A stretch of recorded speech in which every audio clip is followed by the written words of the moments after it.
13 Maret tahun 1954, pukul 5 sore, di sebuah lembah bernama Dien Bien Phu yang membentang di sebelah barat Laut Vietnam, pasukan Prancis sedang bersantai. Sebagian dari mereka baru saja selesai mandi, sebagian lagi sedang menulis surat untuk pacar atau istri mereka di Prancis, sebagian lagi sedang menghisap rokok dan meminum anggur. Suasananya tenang, terlalu tenang. Dan lembah itu dikelilingi oleh bukit-bukit hijau yang tampak damai. Tidak ada suara tembakan, tidak ada tanda-tanda bahaya, hanya suara serangga dan obrolan santai para tentara. Para perwira Prancis bahkan sudah menyiapkan sampanye untuk pesta besar, sebab mereka yakin bahwa hanya dalam beberapa hari lagi mereka akan menghancurkan pasukan Vietnam, lalu merayakan kemenangan dengan gemilang. Itulah keyakinan mereka, keyakinan yang membuat mereka merasa tenang. Tapi ketenangan itu tiba-tiba pecah. Suara gemuruh terdengar, bukan suara hujan lebat, bukan suara guntur. Itu adalah suara puluhan meriam yang menembak serentak dari atas bukit. 1 kali tembakan, 2 kali tembakan, puluhan kali tembakan, hingga ratusan peluru meriam mulai berjatuhan ke dalam lembah yang tadinya begitu tenang. Meriam-meriam itu adalah milik Viet Minh. Viet Minh adalah pasukan kemerdekaan Vietnam yang dipimpin oleh Ho Chi Minh. Dan mereka bukan tentara profesional yang lulus dari akademi militer. Mereka adalah para petani, para guru, para pelajar. Rakyat jelata yang sudah lelah dijajah oleh Prancis selama hampir 100 tahun. Dan sekarang rakyat jelata itu telah menjelma menjadi tentara yang siap mati demi mengusir penjajah dari tanah air mereka. Peluru-peluru meriam Viet Minh terus menghantam, dan di mana-mana terdengar jeritan, jeritan kesakitan, jeritan ketakutan, jeritan meminta tolong.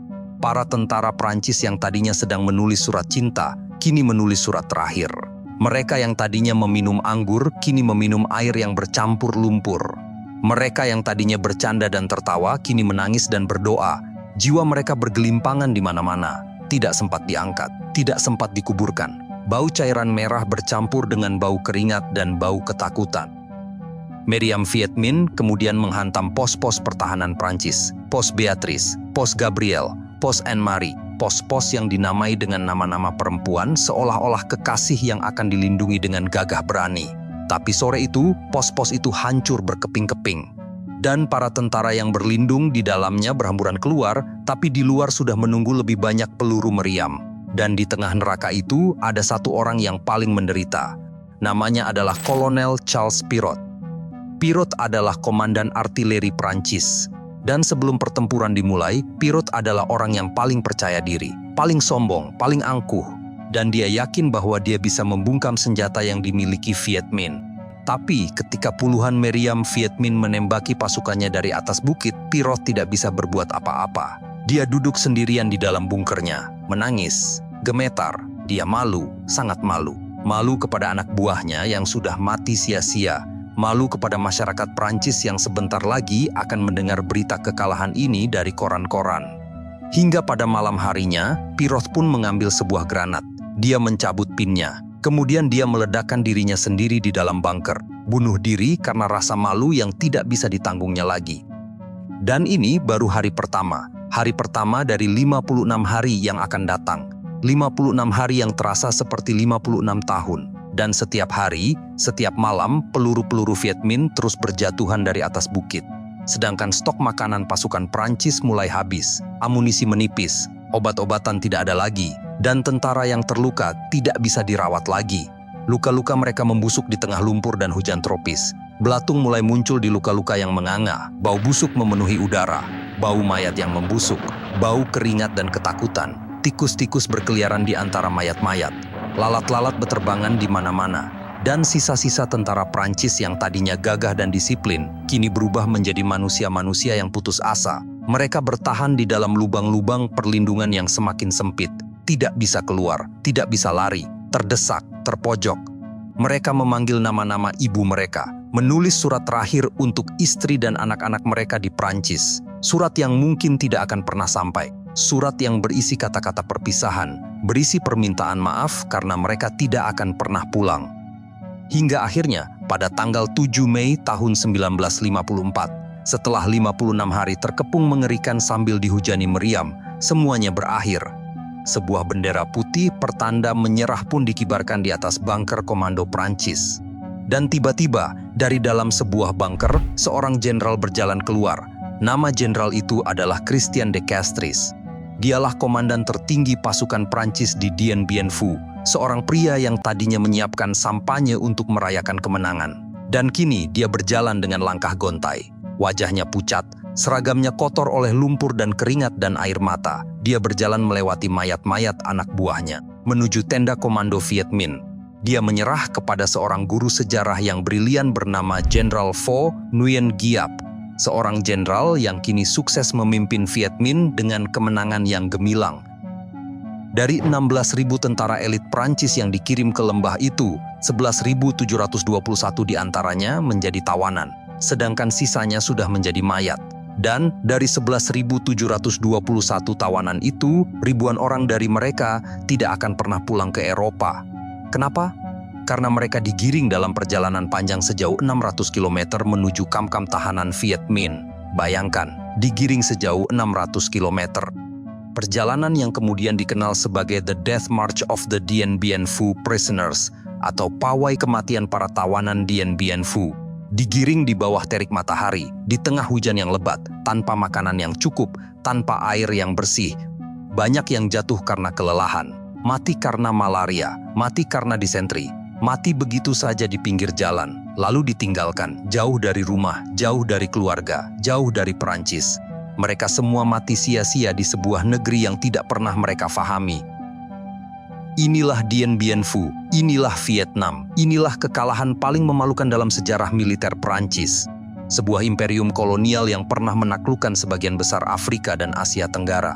Dihancurkan oleh pasukan petani yang armadanya sepeda ontel, alas kakinya sepatu bolong, bentengnya digali dengan cangkul. Dikalahkan oleh rakyat yang punya keinginan membara untuk merdeka. Dan keinginan itu, pada sore hari tanggal 13 Maret tahun 1954, telah mengakhiri penjajahan Prancis selama 96 tahun di Indochina, di Laos, di Kamboja, di Vietnam.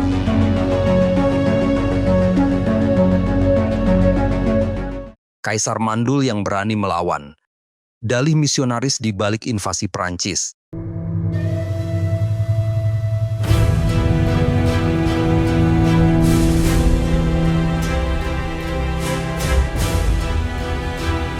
Jauh sebelum peristiwa Dien Bien Phu, jauh sebelum meriam-meriam Viet Minh menghujani lembah dari atas bukit, jauh sebelum Kolonel Charles Pirot meledakkan dirinya sendiri karena malu, terdapat sebuah peristiwa yang menjadi pemicu. Peristiwa yang menjadi alasan bagi Prancis untuk menjajah Vietnam. Peristiwa itu terjadi sekitar 100 tahun lalu, tepatnya pada tahun 1857. Ketika itu terdapat seorang raja Vietnam dari dinasti Nguyen, bernama Kaisar Thu Duc. Ingat nama itu. Thu Duc adalah seorang kaisar yang tubuhnya tampak seperti wayang kulit yang kurang makan. Wajahnya pucat, tulang pipinya menonjol. Ia menderita penyakit cacar air yang parah sewaktu kecil. Menderita rematik sehingga membuat sendi-sendinya nyeri setiap kali angin hujan berhembus. Ia memerintahkan pembunuhan terhadap sekelompok orang dari Spanyol dan Prancis. Sekelompok pedagang sekaligus misionaris Katolik yang datang dari Eropa untuk menyebarkan agama Kristen ke negeri yang mayoritas penduduknya beragama Buddha dan Konghucu. Mereka datang dengan kapal layar yang mengarungi lautan, datang dengan salib di leher, dengan kitab suci di tangan, dengan keyakinan bahwa orang-orang yang menyembah Buddha dan Konghucu adalah orang-orang sesat yang harus diselamatkan. Maka mereka pun mulai menyebarkan agama Katolik di Vietnam. Dari satu keluarga ke keluarga lain, dari satu desa ke desa lain. Dan bagi Kaisar Thu Duc, kedatangan mereka adalah kabar buruk yang sangat menakutkan. Sebab Thu Duc tahu, di negeri-negeri lain, para misionaris Katolik datang lebih dulu, lalu para pedagang datang, lalu para tentara datang, dan akhirnya bendera penjajah berkibar di atas istana. Itu sudah terjadi di Filipina, itu sudah terjadi di India, itu sudah terjadi di Asia Tenggara. Dan Thu Duc tidak ingin itu terjadi di Vietnam. Maka ia pun mulai curiga, dan kecurigaan itu semakin menjadi-jadi ketika semakin banyak rakyat Vietnam yang pindah agama. Mereka tidak lagi sembahyang di kuil, tidak menghormati adat leluhur. Mereka bahkan mulai memandang kaisar sebagai manusia biasa yang sama dengan manusia-manusia lainnya. manusia yang tidak patut untuk ditaati, sebab Katolik mengajarkan bahwa seluruh manusia harus tunduk dan patuh hanya pada satu orang, yaitu Paus di Roma. Maka Kaisar Tudak pun memutuskan untuk bertindak tegas, memerintahkan tentaranya untuk menangkap siapa saja yang menyebarkan agama asing itu, bukan untuk diusir, bukan untuk diperingatkan, tapi untuk dihukum mati. Dan pada tahun 1857, perintah itu benar-benar dijalankan, di mana sekelompok pedagang dan misionaris dari Spanyol dan Prancis ditangkap. Mereka diikat, diseret, dihakimi dengan cepat, dan kemudian dieksekusi. Ada yang dipenggal di depan umum, ada yang dipancung. Maka kabar pembunuhan ini kemudian menyebar dengan cepat di Eropa. Koran-koran menulis dengan huruf besar bahwa orang-orang Kristen dibantai di Vietnam, orang Prancis dibunuh secara biadab, bahwa Kaisar Vietnam adalah monster. Dan tentu saja tidak ada yang bertanya, kenapa Kaisar melakukan itu? Apa yang dilakukan para misionaris itu sebelumnya? Tidak ada. Yang ada hanyalah kemarahan yang dibumbui dengan semangat membela agama. Kemarahan yang dicampur dengan nafsu untuk menguasai negeri yang kaya akan sumber daya. Dan tahukah Anda, di balik kemarahan itu terdapat seorang pemimpin Prancis yang sedang mencari panggung. Namanya adalah Kaisar Napoleon III. Napoleon III bukanlah Napoleon Bonaparte yang legendaris itu. Napoleon III adalah keponakannya. Dan dia ingin sekali membuktikan bahwa dirinya sama hebatnya dengan pamannya. Dia ingin membangun imperium, ingin menaklukkan negeri-negeri yang jauh, sehingga namanya tercatat dalam sejarah sebagai kaisar yang membawa kejayaan bagi Prancis. Maka, peristiwa pembunuhan di Vietnam itu menjadi pemicu yang ditunggu-tunggu untuk menjajah tanah Asia. Dan Kaisar Napoleon III pun mulai menyusun rencana. Ia berunding dengan Ratu Spanyol, mengumpulkan tentara, menyiapkan kapal-kapal perang. Hingga pada tahun 1858, sebuah armada besar berangkat dari Eropa menuju Asia, membawa satu keyakinan, bahwa mereka akan menang dengan mudah. Keyakinan bahwa Vietnam akan tunduk hanya dalam hitungan minggu, bahwa mereka adalah bangsa yang lebih beradab, yang datang untuk menghukum bangsa biadab. Dan dengan keyakinan itulah mereka berlayar selama berbulan-bulan, melewati badai, melewati penyakit, melewati rasa bosan yang luar biasa di tengah lautan yang luas. Hingga akhirnya pada tanggal 1 September tahun 1858, mereka tiba di sebuah kota yang tenang. Kota itu bernama Da Nang. Dan di sanalah untuk pertama kalinya dalam sejarah, penjajahan Prancis di Vietnam benar-benar dimulai.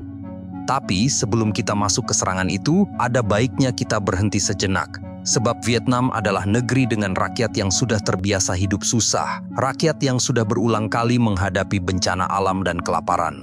Rakyat yang tahu bagaimana caranya bertahan hidup di tengah lumpur dan hujan. Dan rakyat itulah yang akan segera berhadapan dengan mesin perang paling modern di dunia. Ini bukan pertarungan yang adil, tapi justru disitulah letak keajaibannya. Karena nantinya, sebagaimana yang akan kita lihat, rakyat yang bersenjatakan cangkul dan bambu runcing itulah yang akan membuat Prancis menangis darah.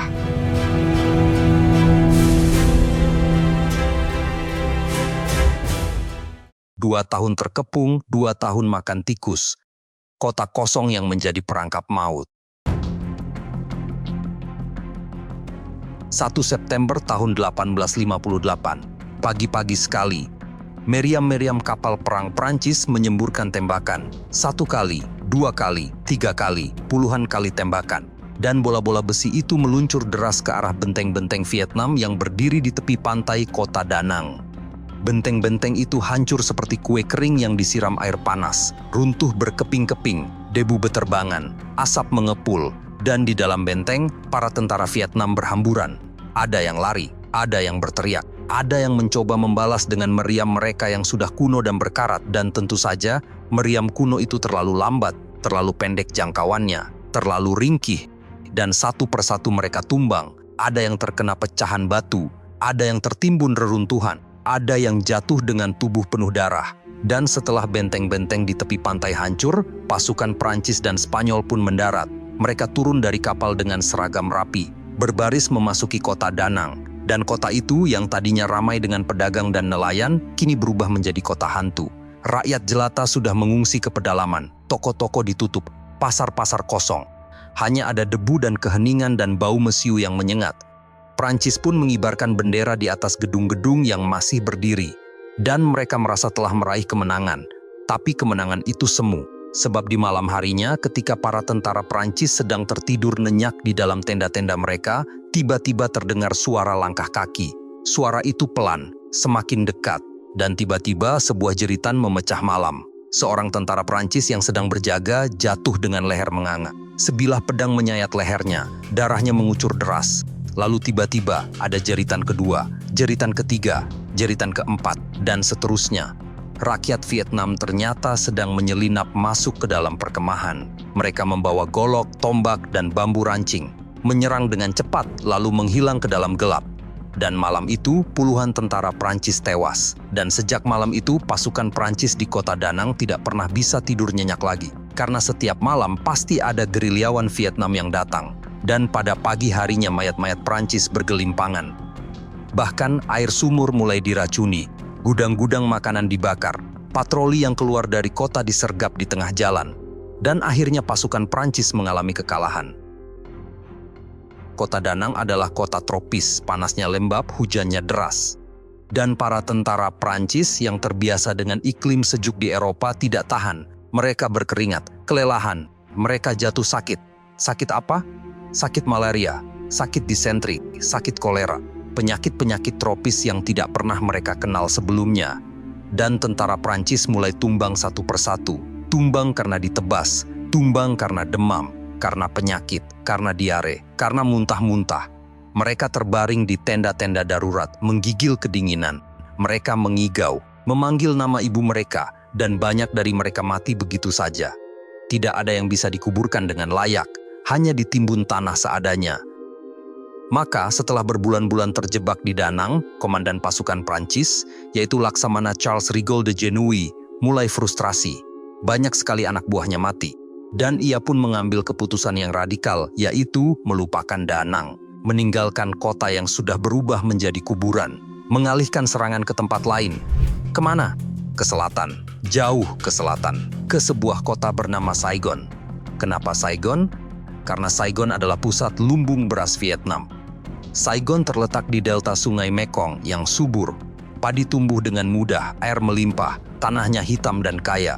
Dan yang paling penting, pertahanan di Saigon lebih lemah dibandingkan di Da Nang. Jadi, jika Anda ingin menjarah sebuah negeri, Anda tentu saja akan pergi ke tempat yang paling kaya dan paling lemah. Itu logika penjajah, itu logika perampok. Dan pada tahun 1859, Genouille membawa armadanya berlayar ke selatan, meninggalkan Da Nang, menuju Saigon, menuju jantung lumbung beras Vietnam. Pelayaran ini memakan waktu hanya beberapa hari, dan selama di atas kapal, para tentara Prancis kembali bersemangat. Mereka sudah bosan melihat teman-temannya mati karena malaria di Da Nang, dan mereka mengira Saigon akan berbeda, mengira bahwa mereka akan menemukan kemenangan dengan mudah. Sebab kata laporan intelijen, pertahanan di Saigon tidak sekuat di Da Nang. Rakyat Saigon tidak begitu suka berperang. Belum lagi, kota itu penuh dengan beras, gula, dan sutra.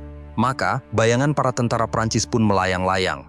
Mereka membayangkan beras yang menumpuk di gudang, membayangkan tidur di rumah-rumah yang bersih, membayangkan pulang ke Eropa dengan membawa karung-karung berisi harta rampasan.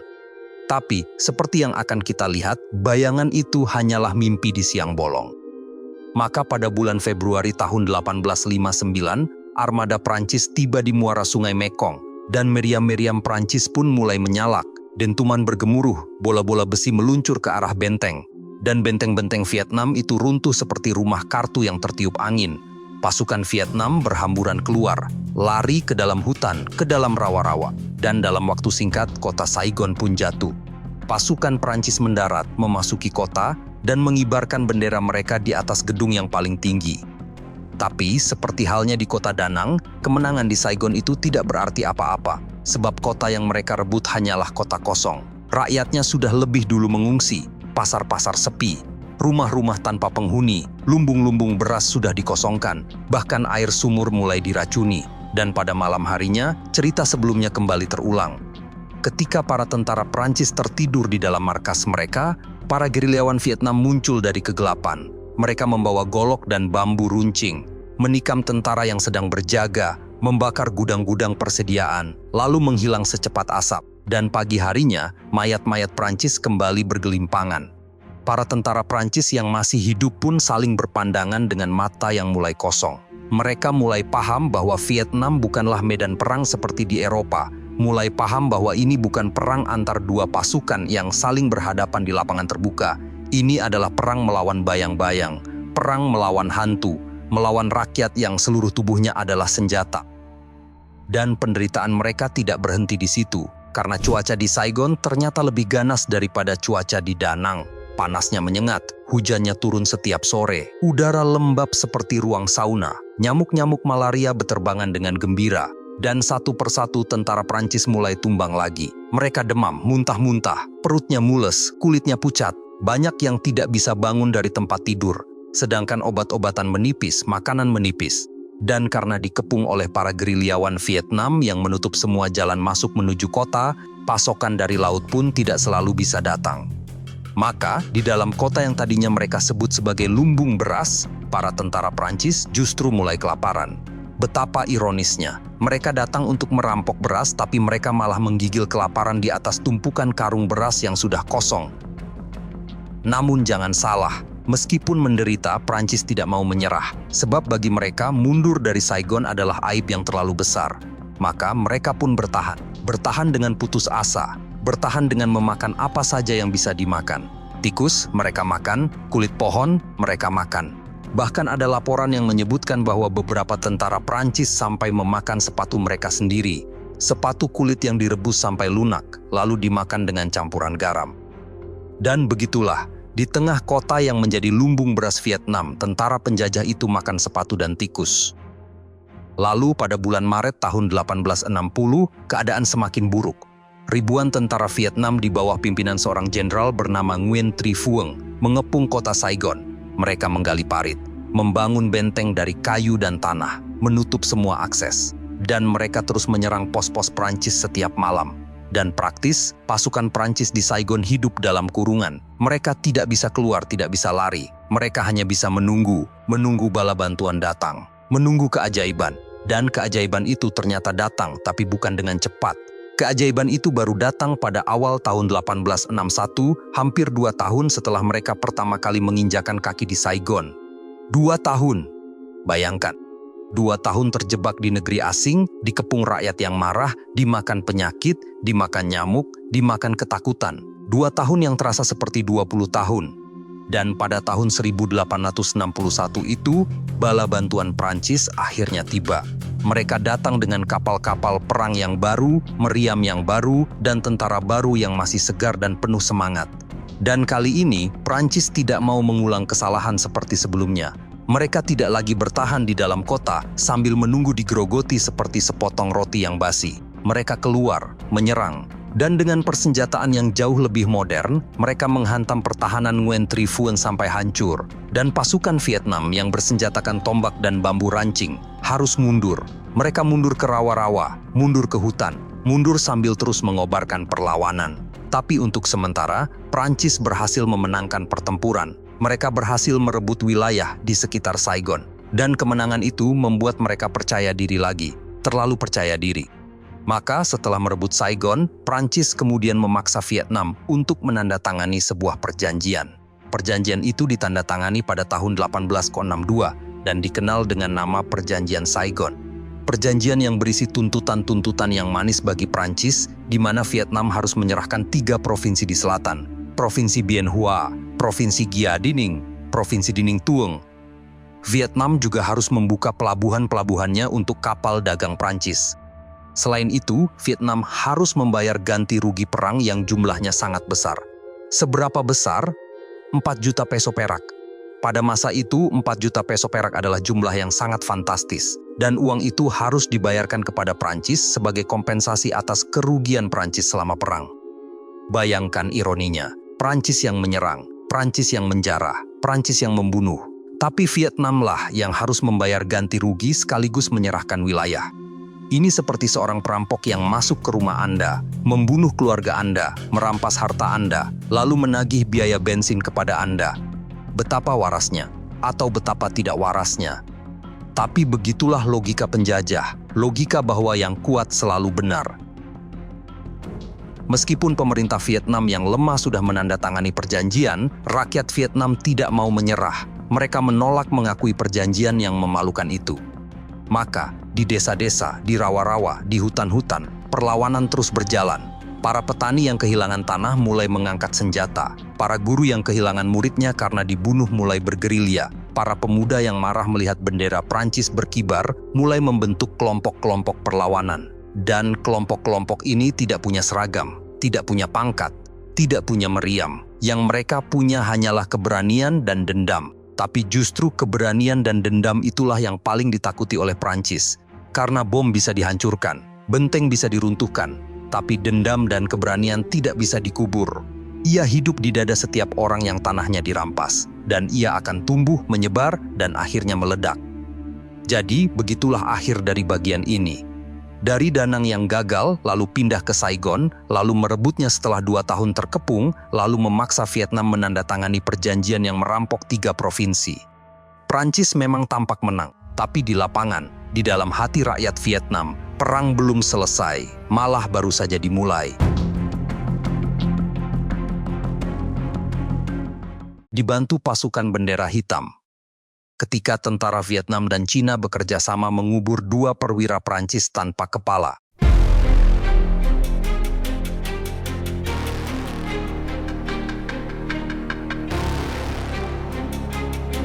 Jadi setelah perjanjian Saigon tahun 1862 ditandatangani, Prancis seharusnya sudah puas.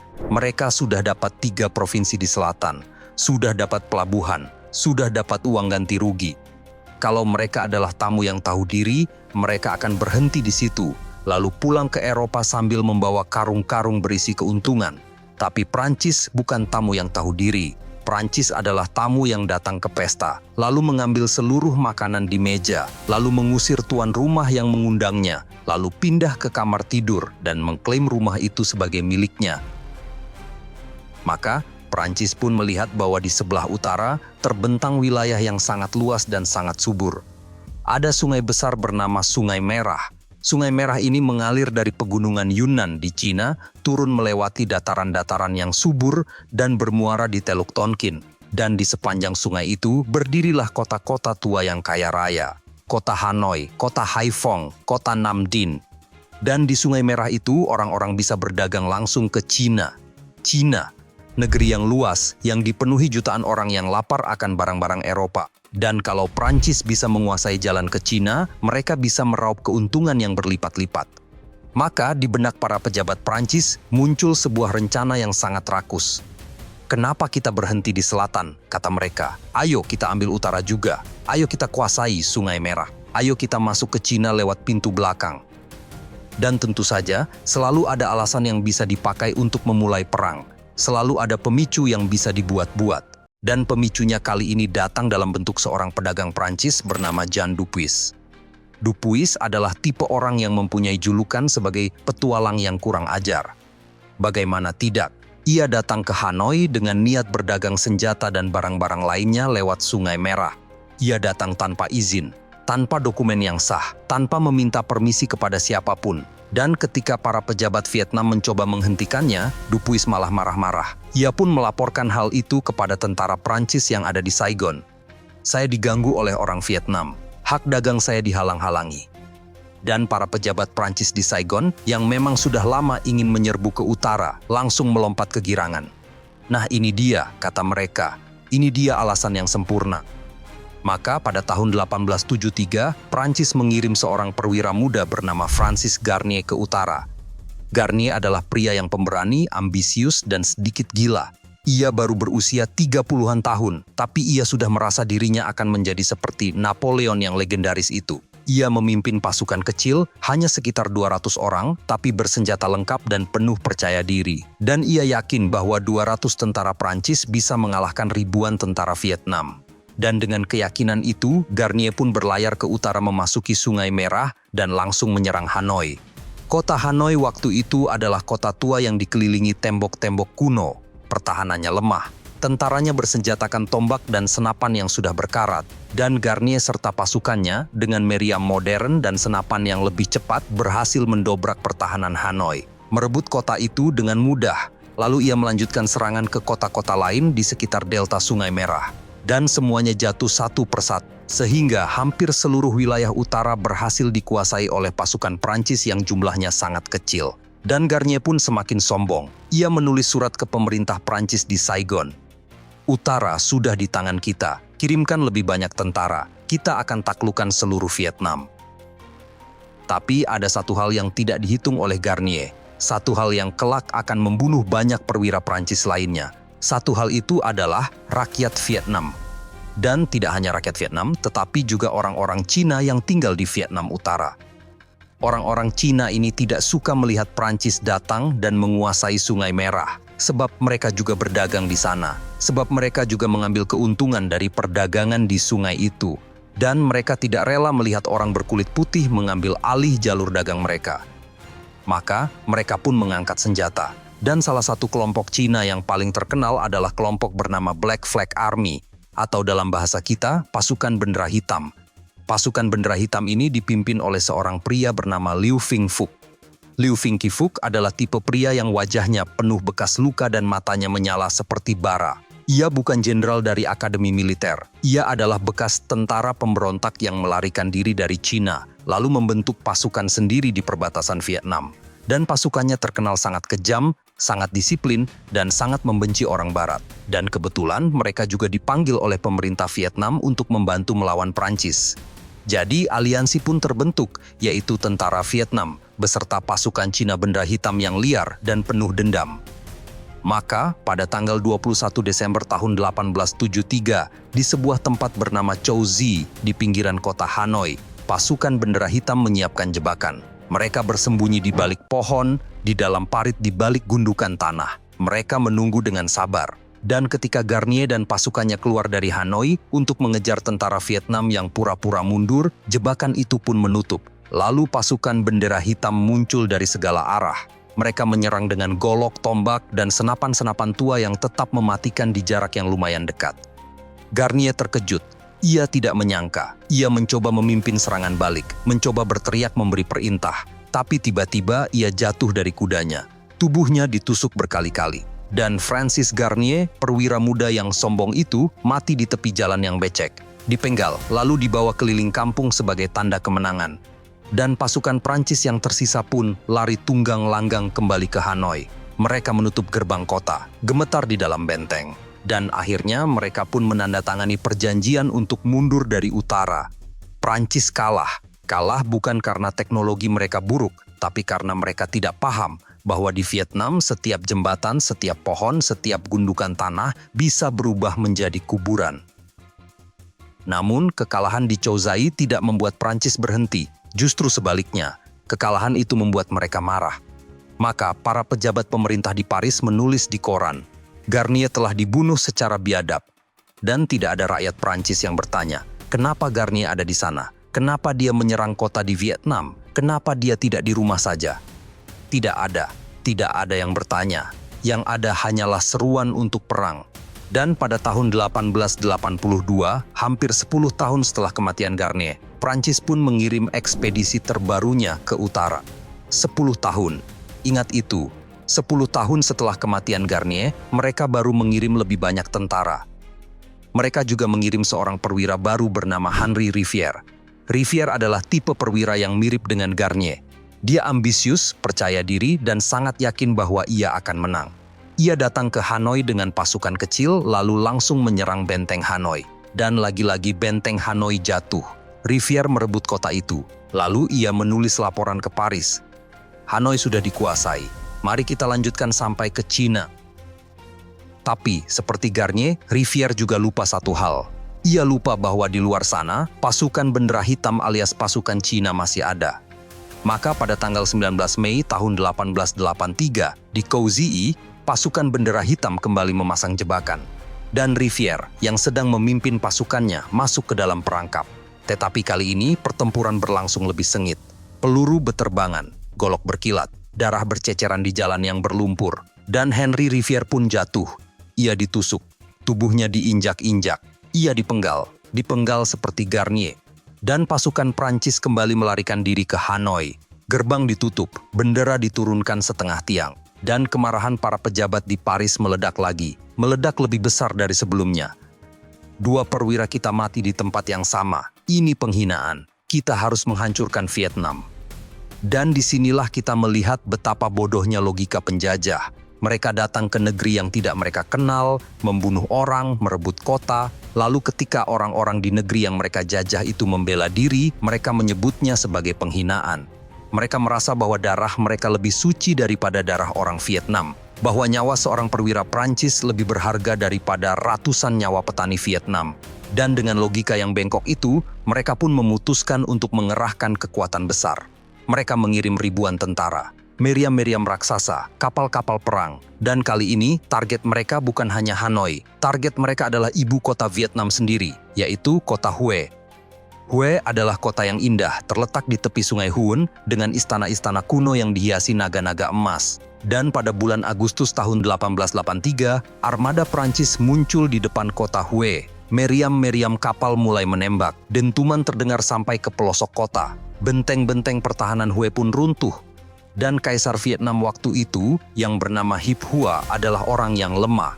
Ia tidak punya keberanian seperti Liu Fing Fook, tidak mau melawan, hanya ingin hidup tenang. Maka, ia pun menandatangani sebuah perjanjian bernama Perjanjian Harman pada tanggal 25 Agustus tahun 1883.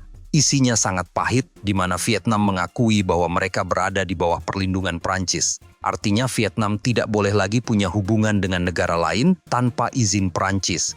Tanah-tanah di selatan resmi diambil alih penuh. Prancis boleh menempatkan tentara di mana saja. Dan Kaisar Hiep Hua hanya boleh memerintah di sisa wilayah yang sempit, itu pun harus mendengarkan kata-kata dari Paris. Dengan kata lain, Vietnam berubah dari sebuah negara menjadi sebuah boneka. Tapi, tentu saja ada perlawanan dari dalam istana, di mana beberapa pejabat menolak menandatangani perjanjian itu. Mereka lebih baik mati daripada menjadi budak. Dan salah satu pejabat yang paling keras kepala adalah Ton Tet Thuit. Ton Tet Thuit adalah seorang pangeran dari keluarga kerajaan, dan ia sangat membenci Prancis. Ia tidak mau menyerah begitu saja. Ia pun menggalang pasukan dan pada tahun 1885, ia memimpin serangan ke markas Prancis di Hue. Serangan itu gagal, sehingga Ton Tet Thuit harus melarikan diri ke pegunungan bersama Kaisar Ham Engii yang masih muda. Dan dari pengungsian itu, Kaisar Ham Engii mengeluarkan sebuah seruan yang sangat terkenal. Seruan itu bernama Chieu Canen Veng, yang artinya kira-kira seruan untuk membantu raja. Isinya adalah mengajak seluruh rakyat Vietnam untuk bangkit melawan Prancis. Dan seruan itu menyebar seperti api di musim kemarau, sehingga para petani mengangkat senjata, para biksu ikut bergabung, para pemuda berbondong-bondong masuk ke hutan untuk bergerilya.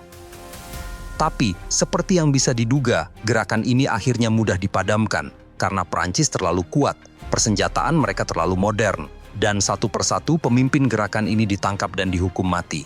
Ton Tet Thuit sendiri lari ke China dan mati di sana. Dan pada tahun 1887, Prancis resmi membentuk sebuah federasi yang disebut Indochine Française atau Indochina Prancis. Federasi ini meliputi 3 negara, yaitu Vietnam, Kamboja, dan Laos. Begitulah. Setelah hampir 30 tahun sejak peluru Prancis ditembakkan di Da Nang, Vietnam akhirnya sepenuhnya jatuh ke tangan Prancis. Tapi sekali lagi, seperti yang sudah saya bilang di bagian sebelumnya, jatuhnya sebuah negara tidak berarti jatuhnya hati rakyat. Sebab kali ini rakyat Vietnam berubah bentuk, berubah dari pedang dan tombak, beralih ke pendidikan, ke surat kabar rahasia, ke perkumpulan-perkumpulan bawah tanah. Dan dari situlah nantinya akan lahir generasi pejuang yang tidak lagi memakai jubah kerajaan, tapi memakai pemikiran yang baru. Generasi yang akan mengubah segalanya. Generasi yang akan dipimpin oleh seorang pria kurus bernama Nguyen Ai Quoc yang kelak lebih dikenal dengan nama Ho Chi Minh. Ingat nama itu, Ho Chi Minh. Tapi ini adalah sejarah untuk bagian berikutnya.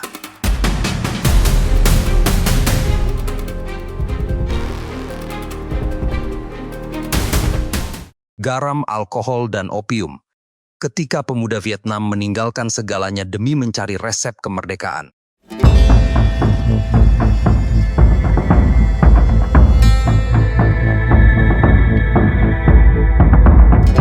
Setelah Vietnam resmi menjadi bagian dari Indochina Prancis bersama Laos dan Kamboja, pemerintah kolonial pun menyebutnya sebagai misi peradaban. Mereka bilang mereka datang untuk membangun jalan, membangun sekolah, membangun rumah sakit. Mengangkat bangsa yang terbelakang menjadi bangsa yang modern.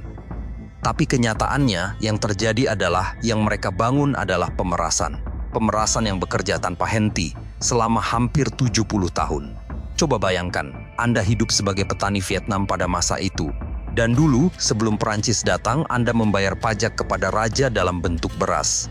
Pajak itu berat, tapi setidaknya Anda tahu siapa yang memungutnya. Dan Anda tahu bahwa sebagian pajak yang Anda bayarkan itu akan kembali ke desa Anda dalam bentuk irigasi atau lumbung darurat. Tapi sekarang setelah Perancis datang, pajak Anda berlipat ganda. Pajak tanah, pajak kepala, pajak garam, pajak pasar. Bahkan ada pajak untuk pintu rumah. Pintu rumah. Bayangkan, Anda harus membayar pajak karena punya pintu. Dan kalau Anda tidak bisa membayarnya, tanah Anda disita, rumah Anda diambil, anak Anda dijadikan kuli paksa. Dan Anda sendiri akan dikirim ke perkebunan karet atau tambang batu bara di dalam hutan. Dan di sana, Anda bekerja sejak matahari terbit hingga matahari terbenam. Makan nasi yang sudah basi, tidur di lantai tanah, mati karena malaria atau kelelahan. Mayat Anda bahkan akan dikubur tanpa nisan. Sehingga keluarga Anda di kampung mungkin tidak pernah tahu di mana Anda mati. Itulah kenyataan yang dialami oleh jutaan rakyat Vietnam. Dan seolah itu belum cukup, pemerintah kolonial punya satu senjata lagi yang sangat licik. Senjata itu bernama monopoli. Pemerintah kolonial memonopoli 3 barang yang paling dibutuhkan oleh rakyat, yaitu garam, alkohol, dan opium. Garam adalah kebutuhan pokok, dan tanpa garam, tubuh lemas, makanan hambar, dan ikan asin tidak bisa diawetkan. Dan Prancis melarang rakyat membuat garam sendiri. Garam hanya boleh dibeli dari pemerintah, dengan harga yang sudah dinaikkan setinggi langit. Dan kalau ketahuan membuat garam di rumah, hukumannya adalah penjara. Adapun alkohol dibuat di pabrik-pabrik milik pemerintah dengan kualitas yang buruk, tapi dijual dengan harga yang mahal. Dan rakyat dipaksa untuk membeli. Sedangkan opium adalah candu yang diimpor dari India, lalu dijual oleh pemerintah kolonial dengan izin resmi. Rumah-rumah candu pun dibangun di setiap kota.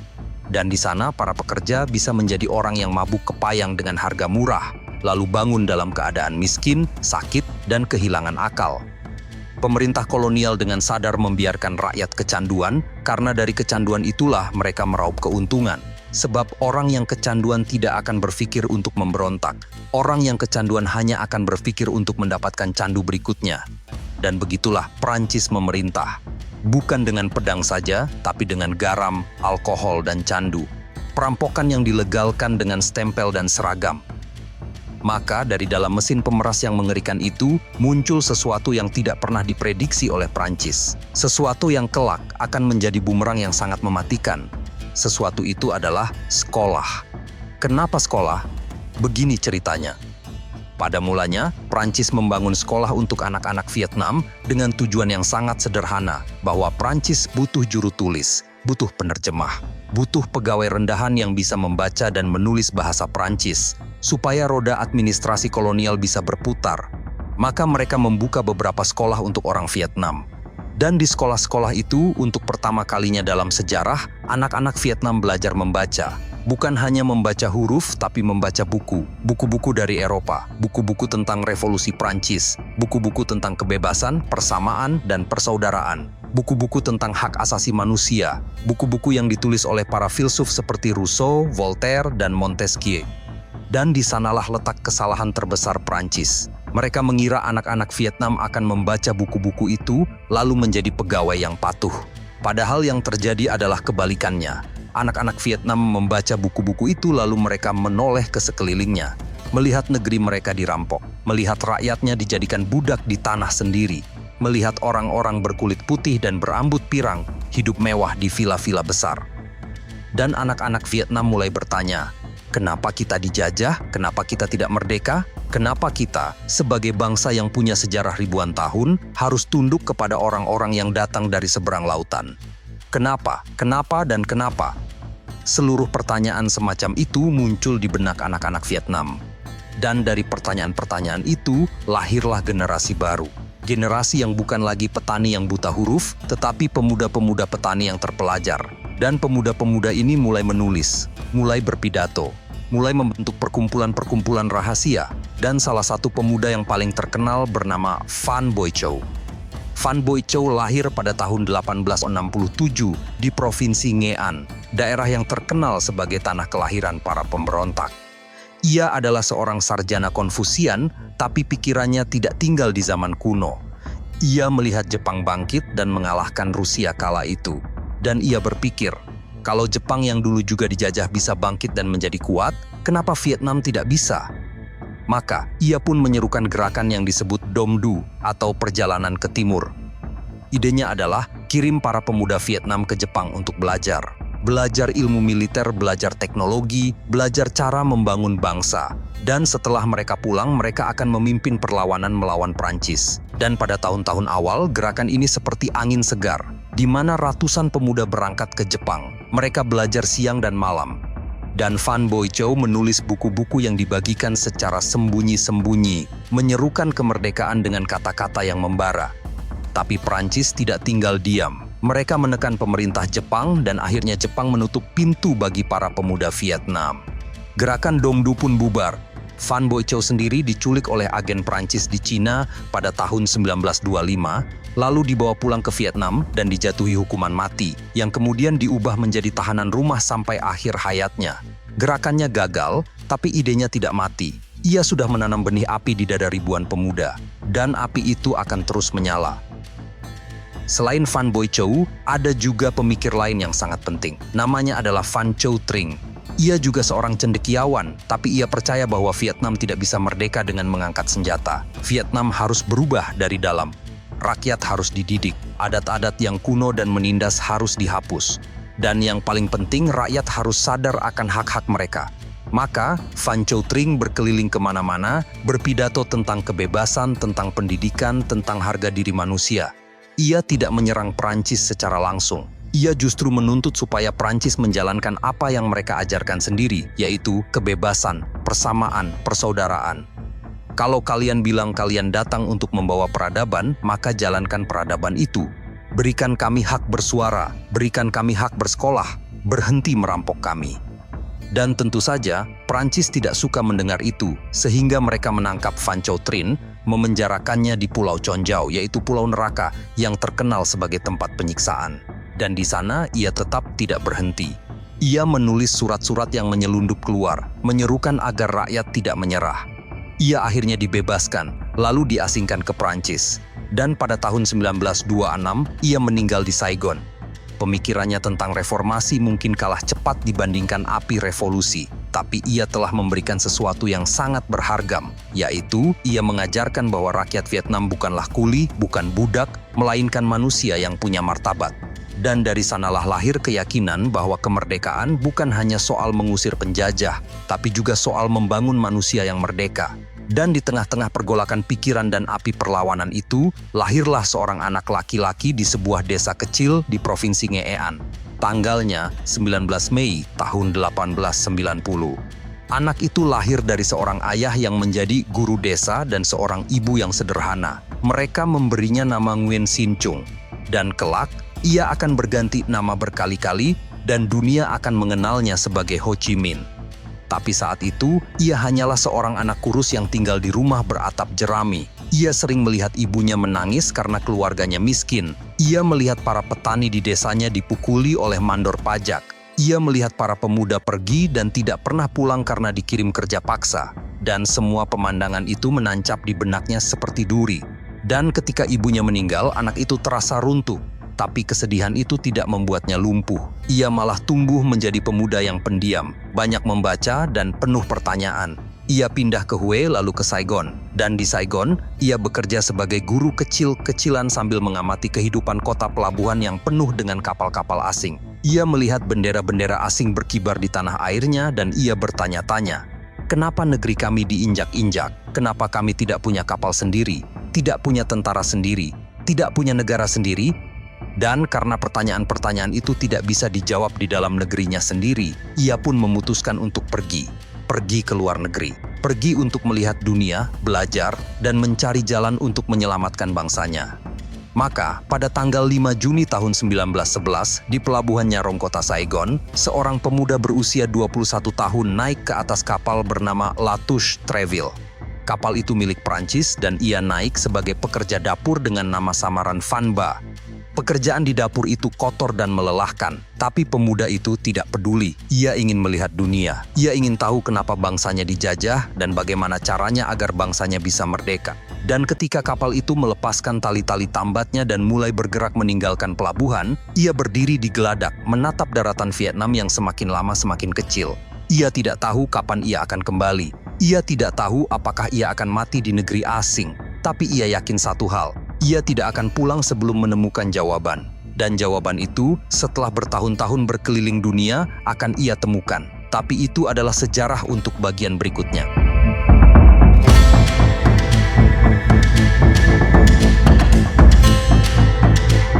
Dari tukang cuci piring ke presiden. Perjalanan Ho Chi Minh yang membuat Prancis gemetar.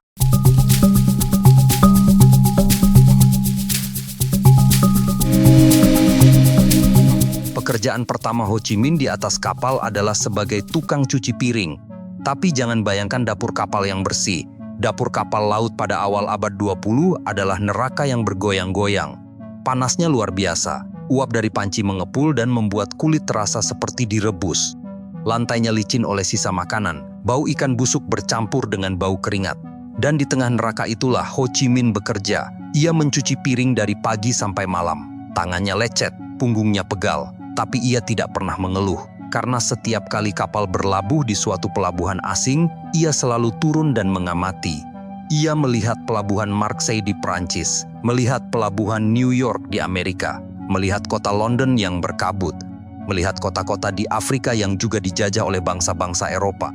Dan dari semua pemandangan itu, ia mengambil satu kesimpulan, bahwa dimanapun di dunia ini, penjajahan selalu punya wajah yang sama. Di Afrika, di Asia, di mana saja orang kulit putih datang dengan meriam dan kitab suci, lalu merampok, lalu menyebut dirinya sebagai pembawa peradaban. Dan kesimpulan itu membuatnya semakin marah tapi juga semakin tenang. Sebab kemarahan yang dipahami adalah kemarahan yang tidak akan pernah padam. Dan selanjutnya dari kapal, ia pindah ke berbagai pekerjaan darat. Ia pernah menjadi tukang sapu di London, pernah menjadi pelayan di hotel di Paris, pernah bekerja di dapur restoran. Dan selama tinggal di Paris, ia mulai menulis di koran-koran yang dibaca oleh para buruh dan pekerja imigran. Ia memakai nama samaran sebagai Nguyen Ai Quoc, yang artinya Nguyen Sang Patriot atau Nguyen yang mencintai negerinya. Dan lewat tulisan-tulisannya itu, ia menyerang pemerintah kolonial Prancis dengan kata-kata yang tajam seperti silet. Ia membongkar semua kebohongan kolonial. Ia menulis tentang pajak yang mencekik, tentang kerja paksa, tentang monopoli garam dan opium, tentang rakyat Vietnam yang mati kelaparan, sedangkan gudang-gudang kolonial penuh dengan beras. Dan tulisannya itu dibacakan di rapat-rapat para pekerja, diselundupkan ke Vietnam dan menyebar seperti api. Pemerintah kolonial tentu saja gemetar. Mereka mulai memburu pemuda itu, tapi Nguyen Ai Quoc alias Ho Chi Minh terus berpindah-pindah. Dari Paris ke Moskow, dari Moskow ke China, dari China ke Thailand, dan kemanapun ia pergi, ia selalu belajar, membaca buku-buku, membaca tentang revolusi-revolusi yang berhasil menggulingkan penguasa. Dan ia mulai percaya bahwa kemerdekaan Vietnam tidak akan datang lewat jalur diplomasi yang manis. Kemerdekaan Vietnam harus direbut, harus diperjuangkan dengan darah dan keringat, harus dipersiapkan dengan organisasi yang rapi dan disiplin baja. Maka, pada tahun 1930 ketika berada di Hong Kong, ia mengumpulkan wakil-wakil dari berbagai kelompok perlawanan dan mendirikan sebuah partai. Partai itu diberi nama Partai Komunis Indochina. Nama itu terdengar asing di telinga para petani Vietnam, terdengar seperti teori yang rumit. Tapi di balik nama itu, idenya sangatlah sederhana, yaitu rakyat harus bersatu, usir penjajah, bagikan tanah kepada yang menggarapnya, dan bangun negara yang merdeka. Dan ide itu, meskipun disebarkan lewat selebaran-selebaran yang dicetak dengan mesin ketik yang sudah tua, mulai menyebar ke desa-desa. Para petani yang selama ini tidak punya harapan pun mulai mendengar bahwa ada jalan keluar, ada cara untuk melawan, ada masa depan yang bisa diperjuangkan. Dan pemerintah kolonial pun merespons dengan kekerasan. Mereka menangkap siapa saja yang dicurigai, menyiksa mereka di penjara-penjara, membuang mereka ke Pulau Conjau. Tapi penindasan itu seperti memukul air dengan tongkat. Semakin keras dipukul, semakin besar riaknya. Semakin banyak yang ditangkap, semakin banyak yang bergabung. Karena rakyat sudah lelah, sudah terlalu lama dijajah, sudah terlalu lama menahan lapar dan hina. Tapi sebelum Vietnam sempat meletuskan revolusi besar, dunia diguncang oleh peristiwa besar. Peristiwa itu terjadi pada tahun 1939, yaitu Perang Dunia Kedua. Jerman di bawah Hitler mulai menyerang Eropa, dan Prancis yang tadinya sangat sombong, ternyata tidak sekuat yang mereka pamerkan. Dan pada tahun 1940, Jerman pun mengalahkan Prancis dalam waktu hanya 6 minggu. 6 minggu, bayangkan itu. Negara yang katanya penjaga peradaban itu runtuh seperti istana pasir diterjang ombak. Dan ketika Prancis jatuh, jajahan-jajahannya di Asia pun ikut terhuyung-huyung. Jepang, yang waktu itu sedang berambisi menguasai Asia, segera menyerbu Vietnam. Mereka datang dari utara, menekan pemerintah kolonial Prancis yang sudah lemah, dan memaksa mereka menandatangani perjanjian.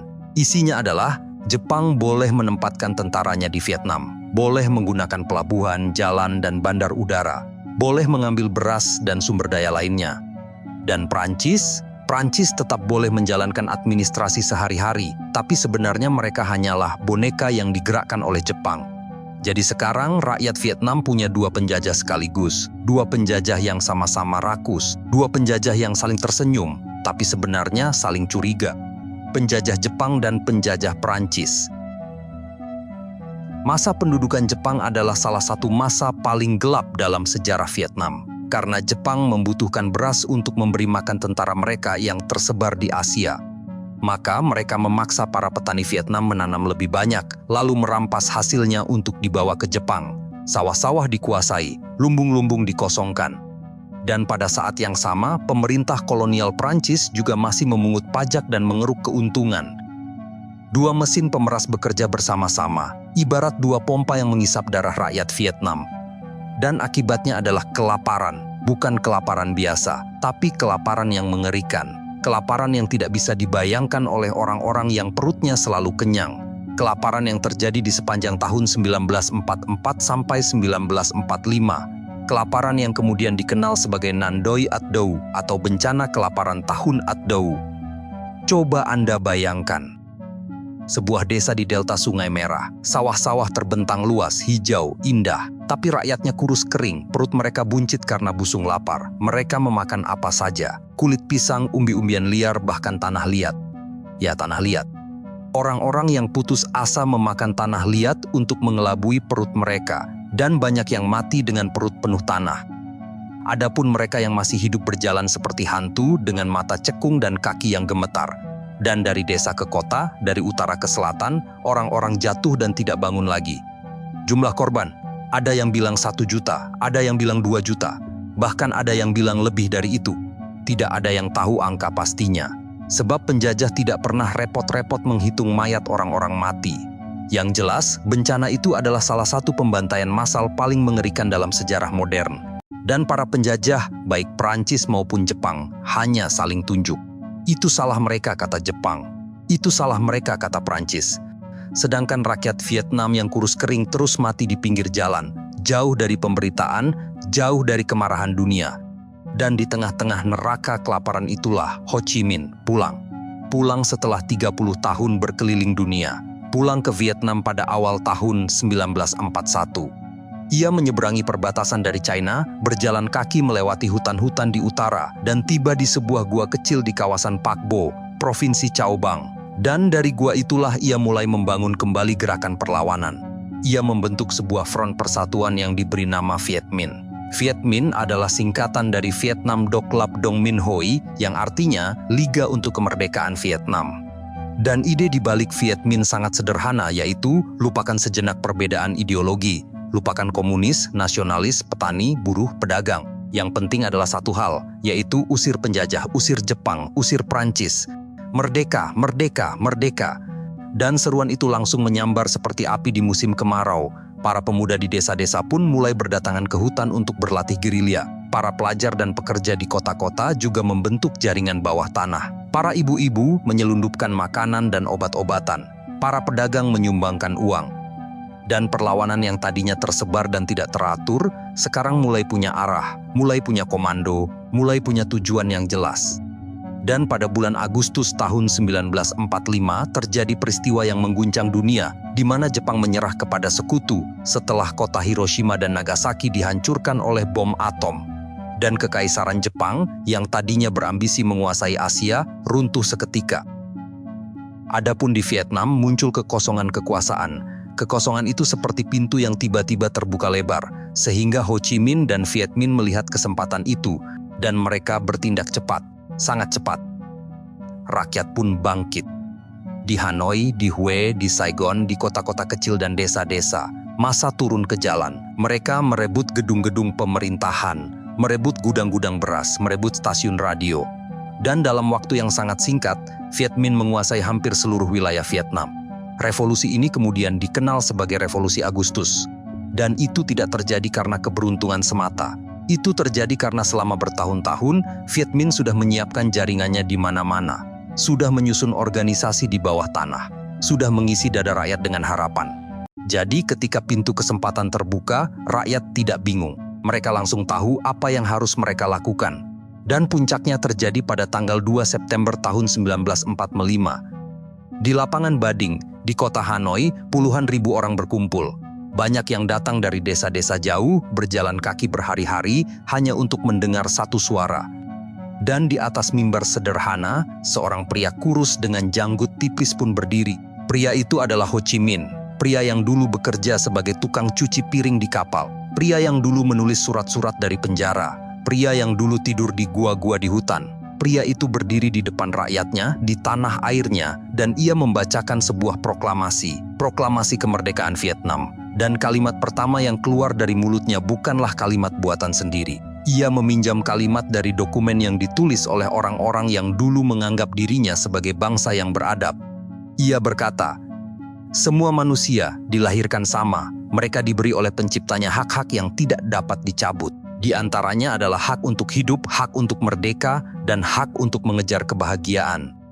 Itu adalah kalimat deklarasi kemerdekaan Amerika Serikat. Lalu ia menyambung lagi, "Manusia dilahirkan bebas dan tetap bebas dalam hak-haknya." Itu adalah kalimat dari Deklarasi Hak Asasi Manusia dan Warga Negara Prancis. Dan dengan meminjam kata-kata para penjajah itu, Ho Chi Minh seakan-akan berkata kepada dunia, "Kalian yang mengaku beradab, kalian yang mengaku menjunjung kebebasan, sekarang lihatlah. Kami, bangsa Vietnam, sedang meminta hak yang sama. Hak yang kalian tulis dengan tinta emas di dokumen-dokumen kalian. Kalian tidak bisa menolak karena kalimat-kalimat ini berasal dari mulut kalian sendiri." Dan dunia yang mendengar proklamasi itu pun tidak bisa berkata apa-apa. Mereka hanya bisa diam atau berpura-pura tidak mendengar. Tapi, seperti yang akan kita lihat nanti, kemerdekaan saja tidak akan cukup karena Prancis yang baru saja keluar dari Perang Dunia dengan harga diri yang babak belur tidak akan rela melepaskan Vietnam begitu saja. Mereka akan datang lagi. Mereka akan membawa tentara, meriam, dan tekad untuk mengembalikan kekuasaannya. Dan rakyat Vietnam yang baru saja merasakan manisnya merdeka harus kembali mengangkat senjata. Tapi itu adalah sejarah untuk bagian berikutnya.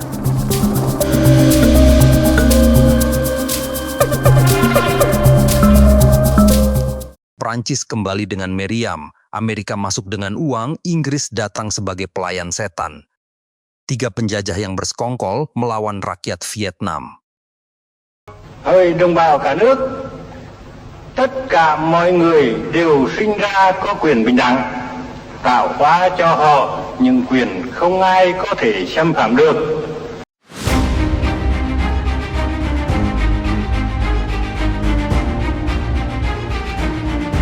Setelah proklamasi kemerdekaan dibacakan pada tanggal 2 September tahun 1945, rakyat Vietnam menangis haru. Air mata mereka mengucur deras. Air mata kebahagiaan yang sudah ditahan selama hampir 100 tahun. Dan para petani yang tadinya hanya bisa menunduk di hadapan mandor pajak, sekarang berjalan tegak. Para pemuda yang tadinya hanya bisa bermimpi, sekarang berteriak merdeka di jalan-jalan. Ibu-ibu memeluk anak-anak mereka sambil menunjuk ke arah bendera merah berbintang emas yang berkibar di atas tiang. Dan di mana-mana orang bernyanyi, orang menari, orang bersujud syukur. Mereka percaya bahwa mulai hari itu hidup mereka akan berubah. Tidak ada lagi pajak yang mencekik, tidak ada lagi kerja paksa, tidak ada lagi penjajah yang datang dengan meriam dan kitab suci. Tapi kebahagiaan itu ternyata berumur sangat pendek sekali, hanya beberapa minggu. Karena di seberang lautan di kota Paris, para pejabat Prancis sedang duduk di ruangan ber-AC sambil mengepalkan tinju. Mereka baru saja keluar dari Perang Dunia Kedua dengan harga diri yang babak belur. Mereka kalah dari Jerman dalam 6 minggu. Dan sekarang jajahan mereka di Asia berani mengumumkan kemerdekaan, Vietnam berani mengumumkan kemerdekaan. Itu tidak bisa diterima, itu penghinaan. Maka Prancis pun memutuskan untuk kembali lagi ke Vietnam, bukan karena Vietnam penting, tapi karena gengsi. Karena kalau Vietnam merdeka, maka jajahan-jajahan lain di Afrika dan Asia akan ikut merdeka. Dan Prancis akan kehilangan wibawanya sebagai imperium besar. Jadi mereka kirim pasukan, bukan pasukan kecil, tapi armada perang yang besar, lengkap dengan kapal perang, meriam berat, dan tentara yang masih segar dari medan perang Eropa. Namun demikian, untuk bisa kembali ke Vietnam, Prancis tidak bisa asal datang. Kenapa? Karena di kota-kota Eropa yang hancur oleh perang, para pemimpin negara-negara besar sedang duduk di meja konferensi sambil membagi-bagi peta Asia seperti membagi kue ulang tahun. Dan di atas peta itu, Vietnam masih dianggap sebagai jajahan Prancis. Vietnam belum diakui sebagai negara merdeka. Vietnam hanyalah sebidang tanah yang harus dikembalikan kepada Prancis sebagai penjajahnya. Maka dari konferensi itu muncullah sebuah keputusan yang sangat ironis di mana Inggris diperintahkan untuk datang ke Vietnam Selatan. Tapi mereka datang bukan sebagai teman, bukan sebagai pembebas. Mereka datang sebagai petugas kebersihan yang konon mau melucuti senjata Jepang. Kedengarannya mulia, bukan? Kami datang untuk melucuti senjata Jepang. Tapi sejatinya Inggris punya niat yang jahat. Inggris tidak ingin repot-repot. Mereka tidak ingin terlibat konflik antara rakyat Vietnam dan Prancis. Tapi mereka juga tidak ingin Vietnam merdeka. Kenapa? Karena kalau Vietnam merdeka, maka jajahan Inggris di India, di Burma, di Malaysia akan ikut tergoda untuk merdeka. Maka, Inggris pun memilih membantu Prancis untuk kembali ke Vietnam. Caranya? Caranya adalah mempersilakan pasukan Prancis mendarat di bawah perlindungan tentara Inggris. Dan yang lebih parah, mereka memerintahkan tentara Jepang yang belum dipulangkan untuk ikut menjaga keamanan. Tentara Jepang. Ya, tentara yang kemarin masih jadi musuh, yang kemarin masih membunuh dan merampas beras, sekarang disuruh Inggris untuk menembak orang Vietnam yang menuntut kemerdekaan. Bayangkan betapa warasnya, atau betapa tidak warasnya. Dua negara yang tadinya saling memusuhi dan saling tembak, sekarang berdiri bersama melawan rakyat Vietnam. Rakyat Vietnam yang baru saja merdeka harus menghadapi 3 musuh sekaligus, yaitu tentara Jepang yang belum pulang, tentara Inggris yang sok berkuasa, dan tentara Prancis yang datang kembali dengan dendam. 3 penjajah, 1 panggung. Dan bahkan tidak hanya 3 penjajah, masih ada satu lagi negara yang ikut campur soal Vietnam. Negara itu adalah Amerika Serikat.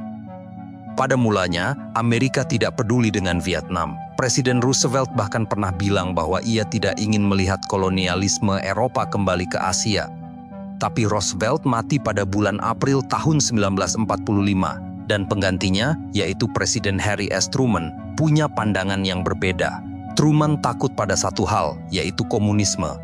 Sebab setelah Perang Dunia Kedua berakhir, dunia terbelah menjadi 2 kubu. Di satu sisi ada Amerika dan sekutunya yang disebut Blok Barat. Di sisi lain ada Uni Soviet dan sekutu komunisnya yang disebut Blok Timur. Dan di tengah pertarungan ini, Amerika takut ideologi komunis menyebar. Mereka takut jika Vietnam menjadi komunis. Karena jika Vietnam menjadi komunis, maka seluruh Asia Tenggara akan menjadi komunis. Kamboja menjadi komunis, Laos menjadi komunis. Maka Amerika pun mulai mengucurkan uang, bantuan militer, bantuan finansial, senjata, pesawat, amunisi, dan dolar.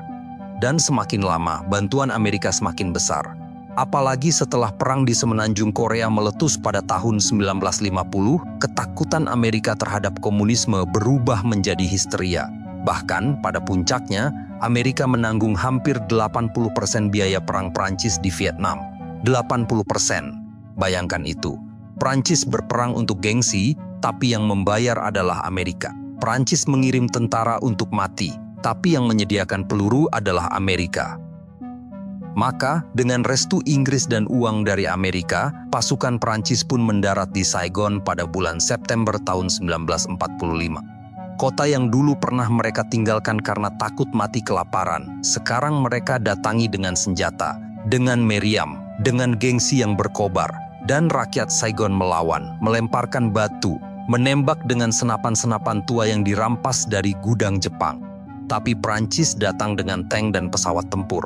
Dan dalam waktu singkat, kota itu jatuh lagi ke tangan penjajah Prancis. Tapi jangan salah, karena Ho Chi Minh dan pemerintahannya masih menguasai Hanoi. Ia mencoba berunding dengan Prancis, tidak ingin perang. Ia tahu rakyat sudah lelah. Ia ingin menyelesaikan masalah dengan cara damai. Maka pada bulan Maret tahun 1946, ditandatanganilah sebuah perjanjian antara Ho Chi Minh dan pemerintah Prancis. Isinya kira-kira begini, Prancis mengakui Vietnam sebagai negara merdeka, tapi masih dalam kerangka Uni Prancis. Artinya adalah, Vietnam boleh punya pemerintahan sendiri, tapi urusan luar negeri dan pertahanan masih diatur oleh Prancis.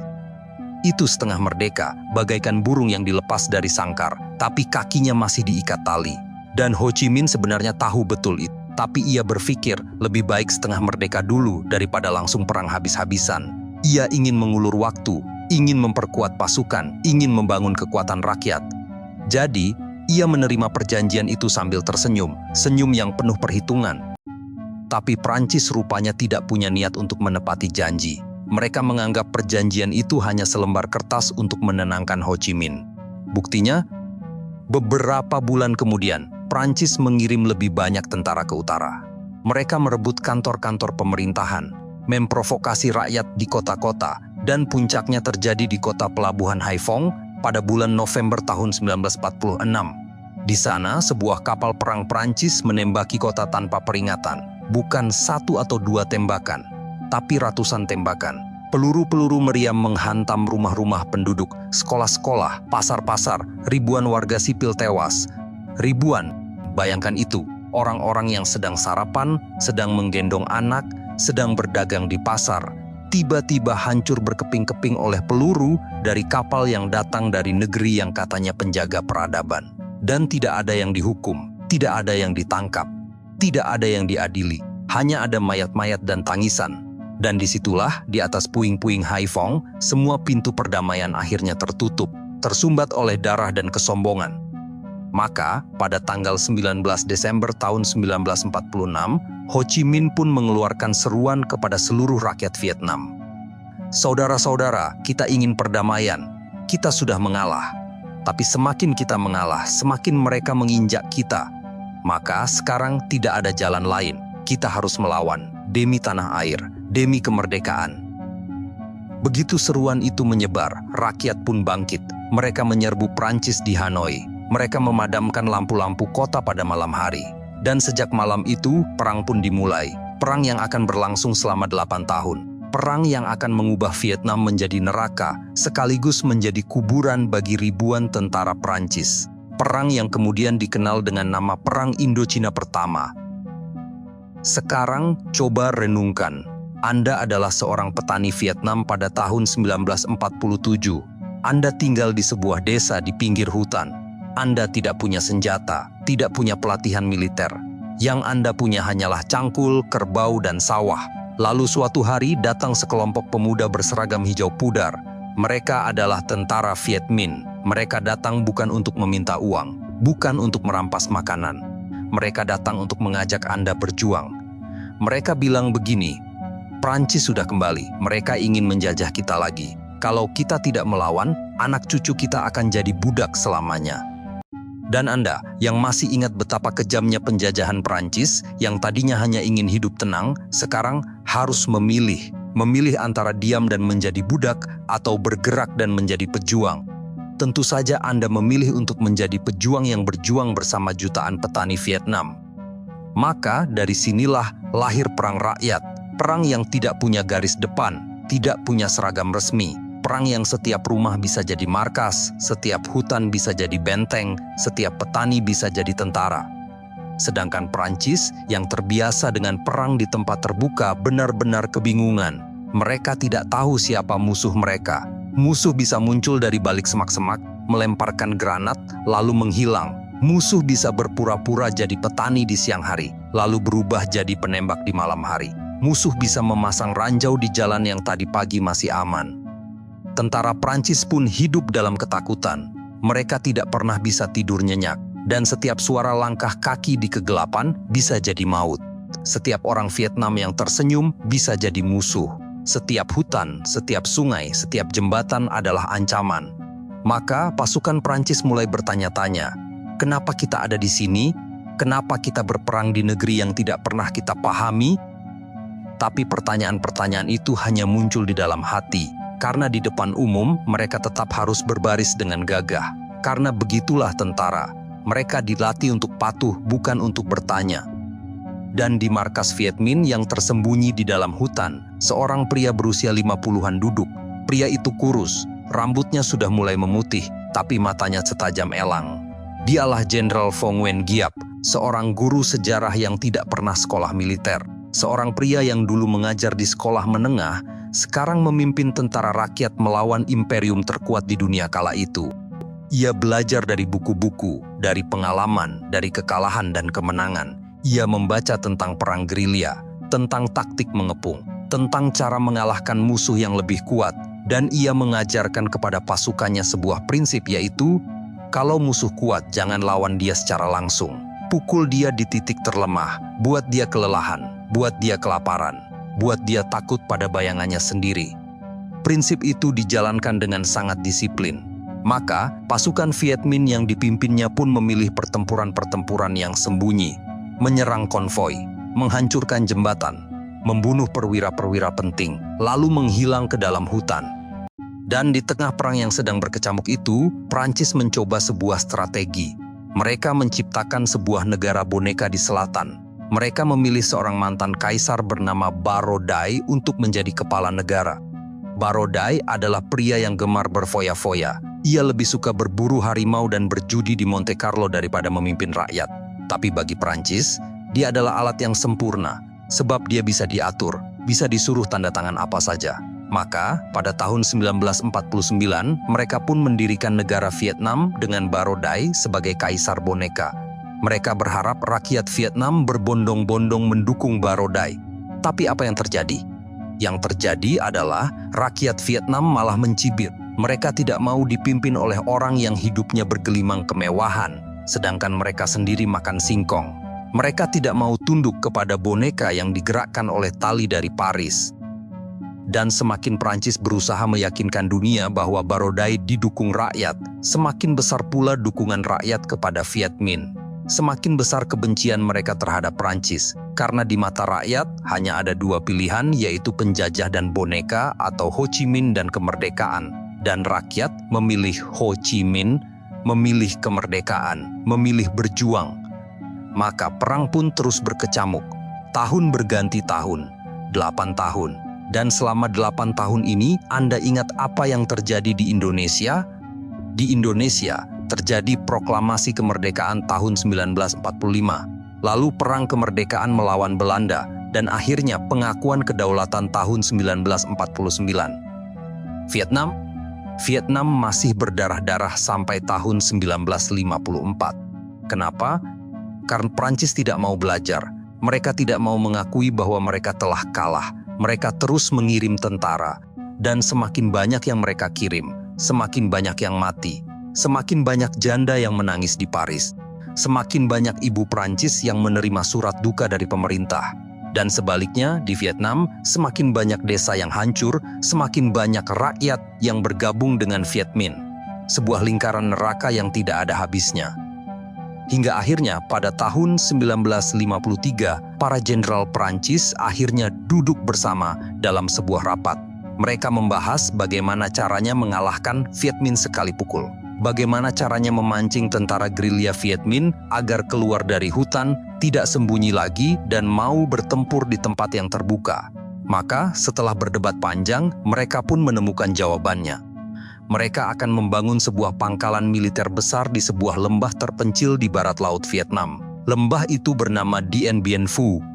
Lembah itu dikelilingi oleh bukit-bukit, dan para jenderal Prancis berpikir bahwa Viet Minh mustahil bisa membawa meriam ke atas bukit.